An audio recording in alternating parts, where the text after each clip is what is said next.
Good morning, it is Thursday and I've just filled up with diesel. I've got a big day ahead of us today, so I've got a 225 to go back to and service. I've got a DX27 that's got jerky hydraulic controls, and I just had an email at 7:15 this morning. There's a DA30 dump truck which is squeaky. So I'm going to go and get a look at the dump truck, then go at the 27 and then head for the 225. Sorry about the last few videos, I don't know what it is. I'm going to have to get on to BT. My internet seems to be really slow. That last video last night, it took 10 hours to upload. Now normally a video of that length would take anywhere between 40 minutes to an hour. So yeah, it's really frustrating, and especially when I woke up this morning and saw it was still on about 83% uploading. A bit of a pain in the backside, so you'll just have to bear with us until I get my internet provider squared up a bit. Right, with that said, welcome back to the channel, and if you haven't already, don't forget to hit the subscribe button, and yeah, for more bits and pieces throughout the week, have a look at Ali's Digger Diary as well. Okie dokes, I'm gonna go and have a look at this dump truck. I'll catch you there. Right, I've come to this DA30 dump truck, and it's not doing it today, but the lads took a video of it, and when it had a full skip and it was turning, it was squeaking. I've just literally had a quick look over it. This top joint here, there's a fair bit of grease about it, but this bottom joint here, it was a bit dry looking like that. So what I've done is I've taken the auto lube fitting out, taken the elbow out and put a grease fitting in. I've pumped it up with grease, and to be fair, it wasn't long before there was grease coming out like that. So what I'm going to do next is jump up into the cab, set the auto lube system off, and just make sure that there is grease coming out of this pipe here. Another thing that I noticed was this shaft here was looking a bit dry, but I can't see any grease points on it, so it must be a sealed unit. I mean, there is a seal around the edge of there, but there is something just squeaking, probably more after the day's work when everything's nice and warm. I'll have to try and dig out in there and just make sure the pins in the back of there are getting grease, because you can see this side, it's getting plenty. Right, I can see there's grease coming out of there when I set the auto lube off, so I'm happy that it's getting some. Like I say, next I'm just gonna dig all that out of there and just make sure that everything in there is getting grease as it should. So it's 10:15 now. I'm just coming away from that dumper. I let him go away and dump. He did 3 loads, no problem at all. 4th load there was a little bit of a squeak. 5th load there was nothing. So I'm going to let him work the machine for a bit, and because I'm only 2 minutes away from Carlisle, I'll just nip back in tomorrow morning and just make sure that everything is okay and it's not developed any. I could do with getting away, well, I could have done with being away an hour sooner, to be honest, but you know, you've got to spend time with these machines, don't you? So I'm going to head to this 27 now, and hopefully I'll still have time to nip back down to South Cumbria and get that 225 serviced. So, onwards. Right, DX27, I've just pulled it from round the corner, and the fault is very obvious on this one. So I will show you when I turn the radio down. Where's the radio? Right, I put the pilot lever down to work the machine. If I push the arm out, got nothing, and nothing.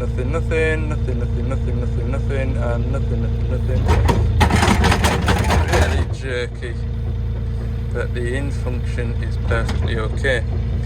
Now, I've had this problem before, but it was on the up-down on one of these, and this was a while ago, and I thought I'll never ever see that problem again because I've never come across it before.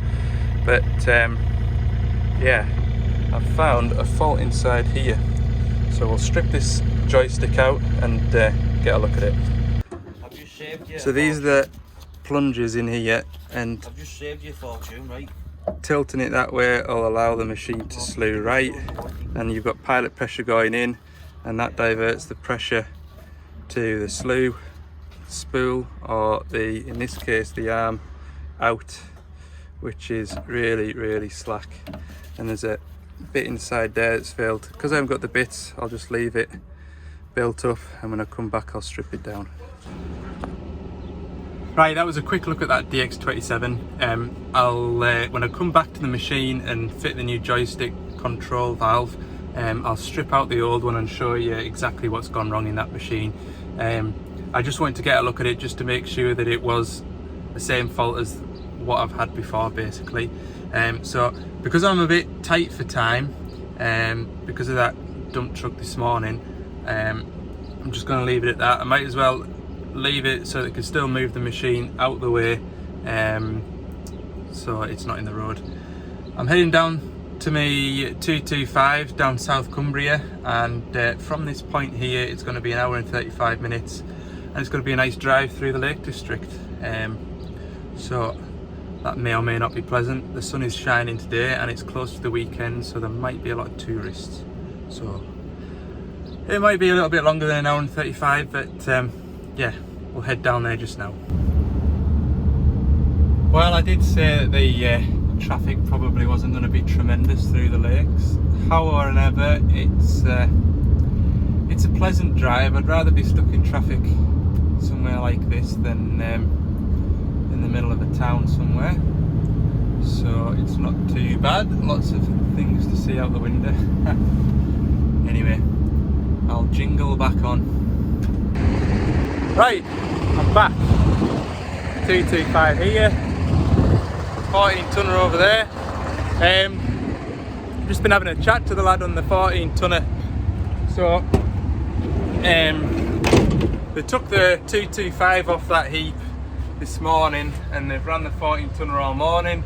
No engine management lights, and no trouble at all. So that job yesterday, tracing all that wiring, it was well worth it. And I was sort of in the back of my head, I thought, oh, am I going to get back down here and they're going to go, oh, while you're here, that digger's still putting a light on the dash. So that is a relief. So yeah, it's going to be a nice straightforward afternoon now. Service on this, I actually don't know how many hours it's got on it. I think it's about 3.5. I'll have a look now.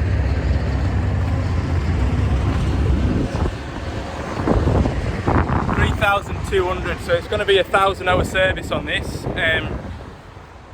Unlike the 140, which the AdBlue filter is every 1,500-hour intervals, the AdBlue filter on these machines is every 4,500 hours. So it is going to be less filters to change on this. Okie dokes, I'll get my boiler suit on, and I'll probably put a hat on as well because it's sunny down in here. So let's be getting on. So engine oil's draining,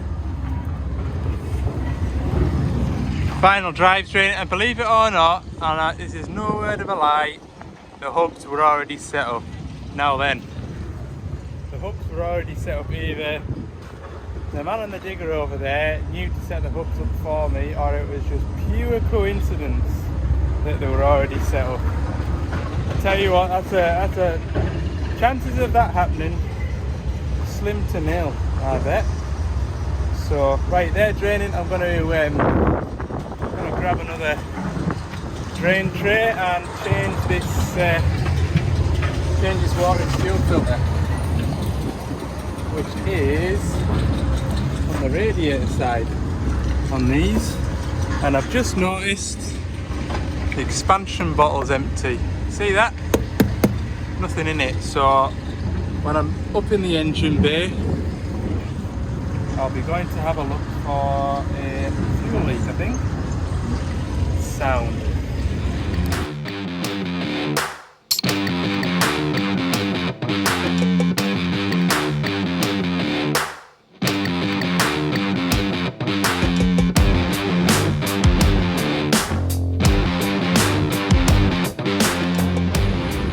Right, so I'm halfway through servicing that machine, but what I just wanted to show you, so in yesterday's video when I was doing troubleshooting with that 140 over there,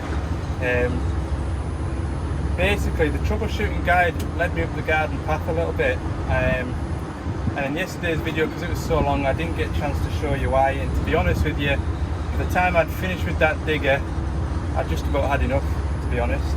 It wasn't the fault that was frustrating, it was the information that I was expected to use to try and get to the bottom of the fault that really frustrated me. So for the two error codes that were on the screen, 27-3 and 27-4, you use a certain troubleshooting guide to fault find those faults, and generally if you work your way through the troubleshooting guide step by step, more often than not it'll lead you to the problem as long as you follow those steps accurately.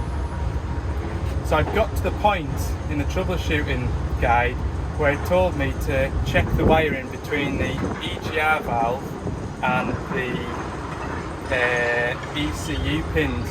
Now, the information that you're given with the troubleshooting guide for that fault is here.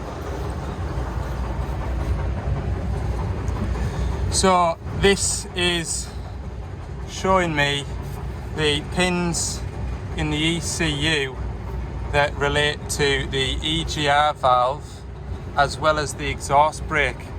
So when I look at this, I see that the EGR valve takes the same 5 volt supply from pin 1 on the ECU, and it supplies both the exhaust brake and the EGR valve.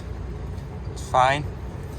But the wires that it was, or the fault that I was tracing was this sensor return wire, which to me, reading this, the NRS valve, which is the EGR valve, is pin number 2 on the plug. Fine, yep, I didn't have any ground there at all. So I follow this on this schematic and it tees into the exhaust brake, and then it goes to pin number 10 on the ECU. So it's not just a 5-minute job pulling the plug off the ECU, but I got to it and I found pin number 10 and pin number 2, there was no continuity there. So continuity testing is you're checking to make sure that that wire there is intact. So I didn't have continuity between 10 and 2. But what I also thought was, well, the exhaust brake plug is right next to the EGR valve, so I'll check if I've got continuity between pin 2 there and pin 2 there. And I didn't.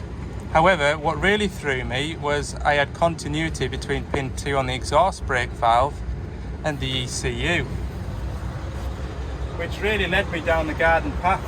I thought I had a break in the wire between the EGR valve, the exhaust brake and the ECU. So what I then did was I ran a wire from the ECU pin 10 up to the exhaust brake, up to the EGR valve. The fault still wasn't cleared. In fact, it created another fault. So when I looked into that fault, I found this electric schematic. So this electric schematic shows the exhaust brake and it shows the EGR valve. However, if I look at this EGR valve here, pin number 2 is going to pin number 19 on the ECU, and pin number 2 on the exhaust brake is going to pin number 10, which is accurate on the previous picture, but this isn't accurate at all. So after an hour and a half of messing about with the previous troubleshooting guide, the schematic on there, once I'd created another fault and looked into that, that's when I came across that picture, which was more accurate, and that's when I was able to work back the fault. So once I put the machine back to how it originally was, and then use that electric schematic to then troubleshoot and find the broken wires, that's how I got there in the end. But it just, what chance have you got if the information is there that you're expected to use to repair a machine? If that information isn't correct, then it just goes to show you how much time can be lost trying to troubleshoot and diagnose a machine. So yeah, these things happen, and you know, quite often as well, these troubleshooting guides, the schematics, the workshop manuals, they're often updated, so perhaps I need to log into Doosan and just see if there's an updated version of this troubleshooting guide. So it could be my fault, but you know, even if there wasn't an update, it just makes it so. That's why I was so frustrated yesterday, and that's why I was having a bad day of it. I just didn't really have the time to explain why I felt so frustrated. So hopefully now you can understand why yesterday was a bad day. You know, it is part of my job to go and fix machines, and sometimes it doesn't go as planned as it didn't yesterday, and yeah, that can be a bit annoying, but the biggest frustration for me was the information that I've got there to try and get to the bottom of the machine isn't accurate.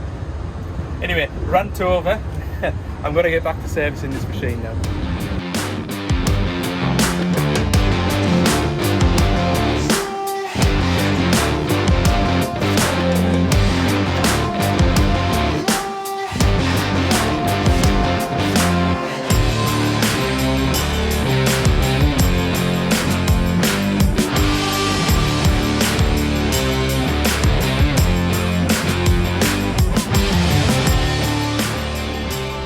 One for the classic Ford tractor fans. That's a 7910 and a very original looking TW35, and I think there's a 7810 down there, and there's another one behind that Scania wagon, another two I think.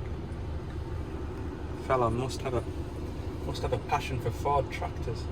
Anyway, 225 serviced. I'm glad I'm out of there now, because there's something about 8-wheeler wagons, when they come into that yard they have to be going 100 mile an hour and kick up as much dust as they can, and when it's in that yard it just kind of like swirls around and around and around. So I am 100% choked out now. So it is 19 minutes past 4. I'm going to head back up to Carlisle, and that'll be the day put in. It'll be an hour and a half back up there, so not too late of a finish again today. Tomorrow I've got a mech-lack dumper to go and see. Something to do with the brakes not working, and I haven't heard otherwise. We might have that joystick in for that 27 as well, so we'll see. But for now, thanks very much for watching, and oh, it's not the end of the video yet, is it? It's only Thursday. I'll see you in the morning. Friday morning now, and I've just been in the yard here, emptying all the waste oil, empty filter boxes and restocking the van with oil, and I am heading to a 9-ton mech-lack dumper with reports of a brake fault. That's all I know. I don't know whether it's a park brake, I don't know whether it's a foot brake, I don't know whether the brakes are working, don't know whether the brakes won't come off, but inevitably I will find out in the next 15-20 minutes. It's only across the other side of town. Once I've been at that, I'm gonna run up to that DA30 dump truck we were at yesterday and just see how they came on with it after I greased that centre joint, and see if it's still squeaking or not. And then I've got a load of paperwork, I mean a load of paperwork to do. So we'll get that done, and I wouldn't mind an hour as well just to give the van a bit of TLC. It's covered in dust and grime and splattered flies and just needs a bit of a square up. It does. So lots of bits and pieces. We'll get to that shortly. Right, enough of me chatting nonsense. I'll see you at this dumper. Right, I'm at this building site. There is a 9-ton mech-lack dumper here. There might be a couple more further down the site, but what's the chances anybody in this area knows why I'm here and what the fault is? I think the chances are slim to nil, as nobody's really paid me any attention as to why I'm here. So we'll go and have a chat to someone, see what the crack is. Right, so that's the dumper in question. I've had a run up and down the tarmac with it, and the brake pedal kind of comes and goes a bit, so what I'm going to do is have a look at the brake fluid level first, I think.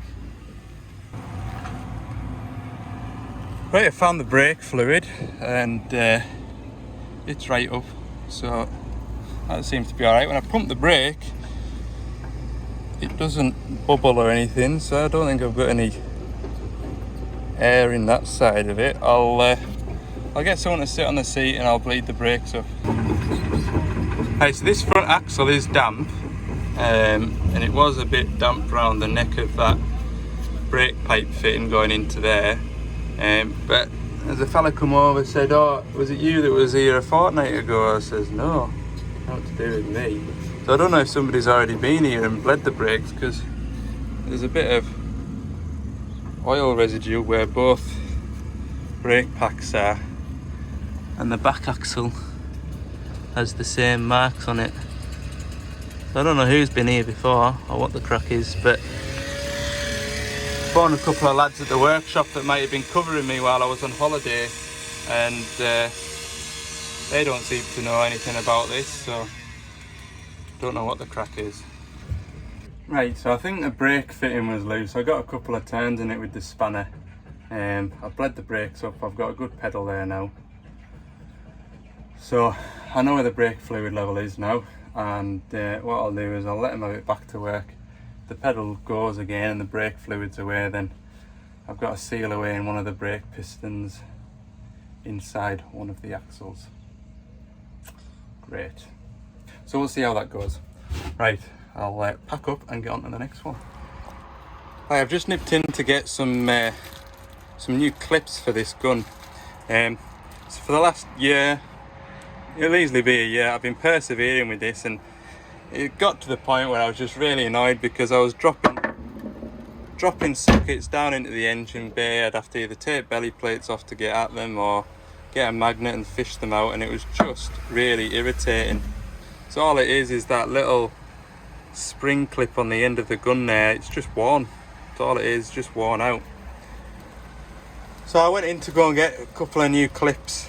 I'll have a spare for the future, and they didn't have any on the shelf, so they've ordered them in specially for us. Just been in to collect them.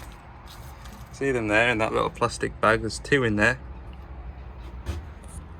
£8.25 for those clips. Can't believe it, for 2 bits of wire coiled up like that. I mean, I know price of everything's going up, houses, diesel, plumbing, everything, cars, second-hand cars, land, but £8 for that. Happy Friday, everyone. Oh, I'm in a bad mood today. There we go anyway. That's that problem fixed. At least I'll not lose my patience with the thing next time.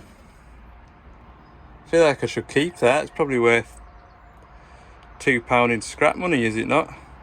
I don't know. You know, when you just wake up in a bad mood. I don't know what's got into us today. I really don't, but I'm just in a right bad fettle. I am. Never mind. Right, we'll carry on. Right, I'm just after nipping back into this DA30 dump truck just to see how it's doing after I greased it yesterday. Interestingly enough, where it's tipping at the moment, it goes up a steep banking. In fact, I'll show you, hang on. It's going up that incline there, and as it goes up that incline, he's turning as well, and you sort of hear the noise then as he's turning and reversing up that bank there, and the noise is actually coming more from the front diff than the actual pivot points on the steering rams. So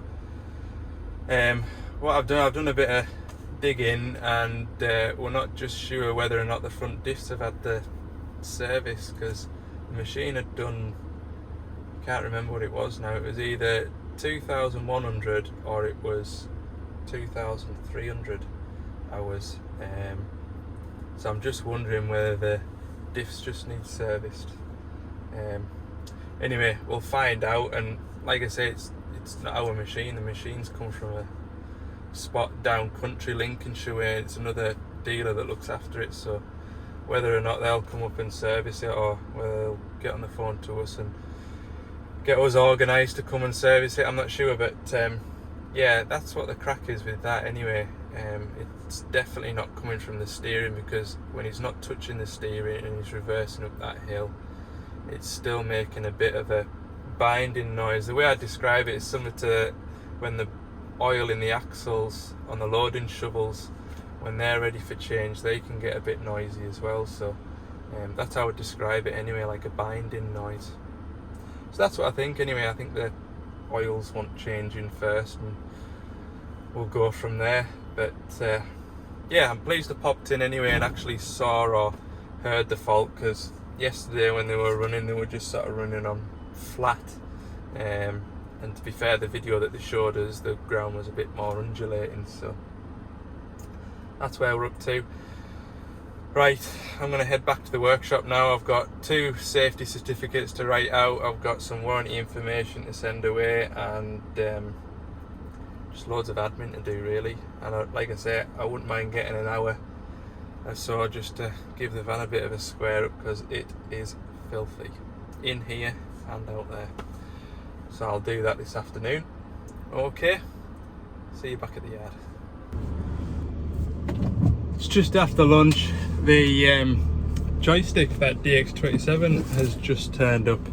Now that joystick was in stock in Germany, and it won't have been ordered till, the cut-off's 4 o'clock, or is it 3 o'clock for Germany? But anyway, in less than 24 hours, they've managed to get that joystick through to Carlisle, which to me, that's pretty impressive. That is pretty impressive. Quite often we find the Germany stuff is a 2-day delivery, so yeah, that is good news. So I'm gonna nip out and put that on. There is a 14 tonner with an AdBlue concentration fault. It's a way over the east coast. From here it's 2.5 hours. They're not needing it tomorrow, and the machine that it's working with, the driver's going to be off on holiday next week, so it can wait basically till Monday. So I'll treat myself to a finish on time today and leave that 14 tonner with the AdBlue fault. He's still working away with it, and I thought it'd put him into limp mode by now, but anyway, I'll go and get that job on Monday morning. Give us something to look forward to. So yeah, we'll go and get this joystick on, and I'll strip it down and show you what's gone wrong inside it, and give you a good chance as well to see how it works. Okay, so I'll catch you there in a second or two.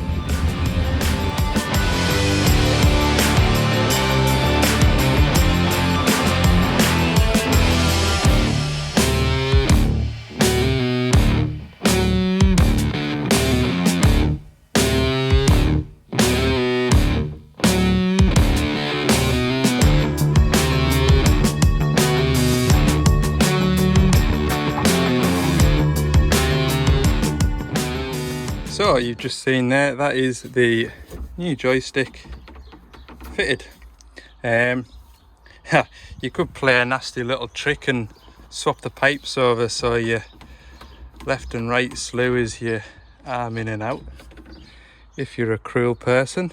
You can't really get those pipes in there mixed up, because they're sort of only just long enough to reach where they live, so to speak. But just in case, I did draw myself a little diagram there. So you've got pilot pressure in, and your 4 functions and your tanks, but I'll show you that more in detail in the van with the old joystick, and I'll show you what the fault with it is. So yeah, I haven't tried it yet. Honestly, I haven't tried it yet, so I might have got this completely wrong, but we'll see.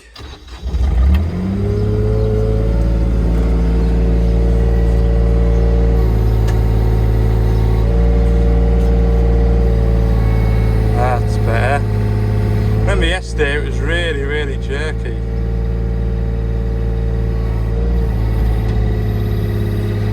Well, now it isn't. Nice and smooth.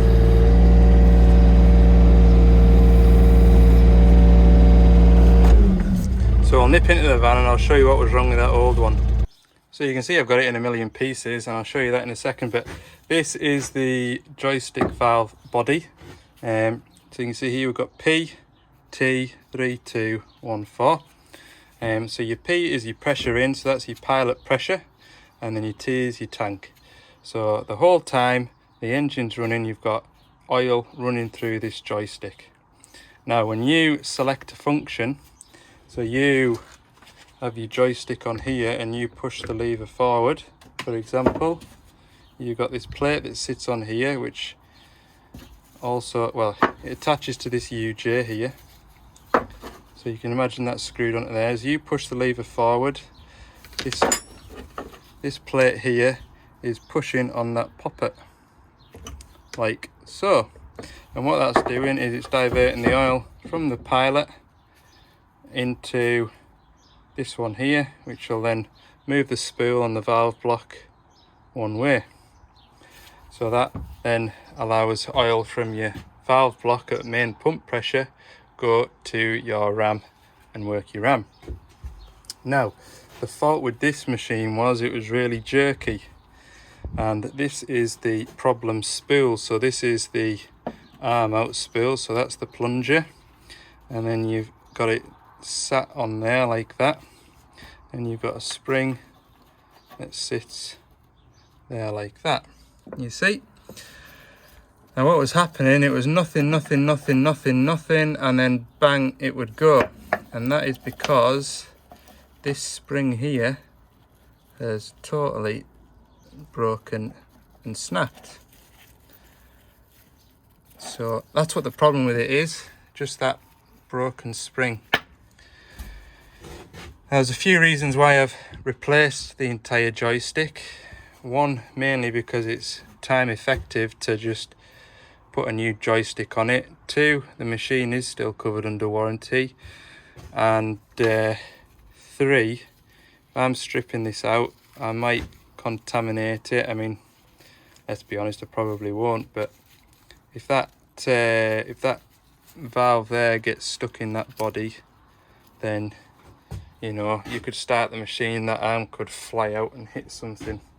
But yeah, the main reason why I've replaced the whole body is because the machine is still covered under warranty. So I'm pretty sure you can get individual parts to rebuild them, but yeah, that's why I've just replaced the whole lot. So that's how the joystick valve works. Hopefully you understand that. If you have any questions or want a bit more detail, just let us know, but it's pretty straightforward. I'll build it back up now in a time lapse maybe, and you can see how it goes together.